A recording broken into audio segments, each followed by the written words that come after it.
दिसंबर का ये महीना अपने आखिरी दमों पे है और दिसंबर के इस महीने के अख्ताम पे ही इस साल 2020 का सूरज भी ग़रूब हो जाएगा। किसी को कहते सुना कि 2020 भी एक अजीब साल था, किसी के सपने ले गया और किसी के अपने ले गया। 2020 को यकीनन बनी नौ इंसान के लिए एक सख्त साल के तौर पे जाना जाएगा, लेकिन कुदरत के हर काम में कोई ना कोई हिकमत होती है जिसका इदराक हमें वक्त गुज़रने के साथ होता है, और शायद इस चीज़ का इदराक भी हमें वक्त गुज़रने के साथ हो जाएगा। लेकिन इस वक्त इस साल के अख्ताम पे ये शेर बड़ा मौजू लगता है कि किताबे उम्र का एक और बाब ख़त्म हुआ, शबाब ख़त्म हुआ, अज़ाब ख़त्म हुआ।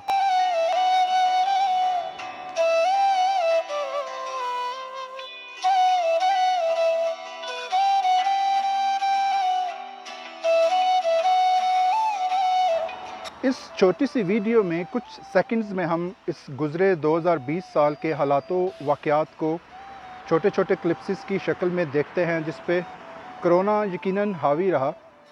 और फिर उसके बाद हम आने वाले साल 2021 के बारे में कुछ इंटरेस्टिंग चीज़ डिस्कस करेंगे।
कोरोना वायरस के लॉकडाउन के बाद लंदन में ज़िंदगी अपने मामूलात की तरफ वापस आने के लिए जतन तो काफ़ी कर रही है, लेकिन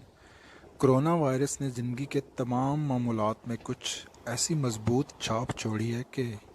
दूर दूर तक इसके मद्धम होने की कुछ उम्मीद नज़र आती नहीं है।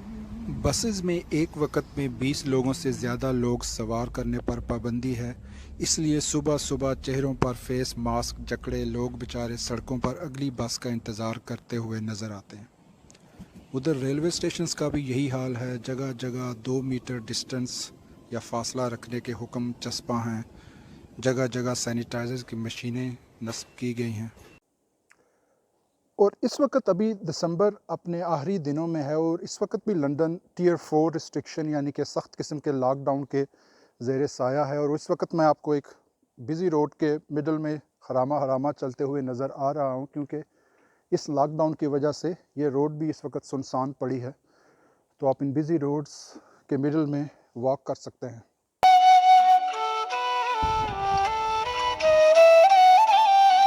और अब आगे 2021 की आमद है, और हम में ये रिवाज पाया जाता है कि किसी भी मुबारक दिन के आने से पहले, किसी मुबारक सफ़र पे जाने से पहले एक दूसरे से बड़ी ऑफिशियल किस्म की माफ़ियाँ मांगने का रिवाज है। व्हाट्सएप पे मैसेजेस सेंड किए जाते हैं, फेसबुक पे मैसेजेस सेंड किए जाते हैं कि ये मुबारक दिन आने वाला है, ये मुबारक रात आने वाली है, इस मुबारक सफ़र पे मैं निकल रहा हूँ, तो प्लीज़ मुझसे गुज़रे दिनों में कोई गलती हो गई हो तो मुझे माफ़ कर दीजिएगा। और ये सोच लिया जाता है कि जिसको ये व्हाट्सएप मैसेज भेजा गया है वो भी पढ़ के माफ़ कर देगा, और पढ़ने वाला वो मैसेज अपने लिए अगले लोगों को फॉरवर्ड कर देता है कि उसे भी माफ़ कर दिया जाए इस मुबारक दिन या इस मुबारक साल के शुरू होने से पहले। मैं भी यही किया करता था, लेकिन हालिया दिनों में एक मैसेज ऐसा मेरी नज़रों से गुज़रा कि जिसने मुझे रुक कर पढ़ने पे मजबूर किया और सोचने पे भी मजबूर किया। वो मैसेज ये था कि मुझे ये सोच के माफ़ कर देना कि तुम खुद कौन सा हाजी हो। बात तो सच है कि दूसरों को ऐसे ही माफ़ करना चाहिए जैसे आप अपने लिए माफ़ी के तलबगार हैं या उम्मीदवार हैं। खुद को हम किसी मासूम बच्चे की तरह पोर्ट्रे करते हैं और दूसरों को हर बात पे हम कटहरे में खड़ा कर लेते हैं, तो दूसरों का भी उतना ही ख्याल रखना चाहिए जितना आप अपना रखते हैं, और दूसरों से भी वैसा ही सलूक और बर्ताव रखना चाहिए जैसा आप अपने साथ सलूक के उम्मीदवार हैं, और दूसरों को भी ऐसे ही माफ़ कर देना चाहिए जैसे आप खुद माफ़ी के उम्मीदवार हैं। तो इस 2021 से आने से पहले मैं भी आपसे यही माफ़ी मांगता हूँ कि अगर मुझसे कोई गलती हो गई हो तो ये सोचकर मुझे माफ़ कर दीजिएगा कि आप खुद कौन सा हाजी हैं।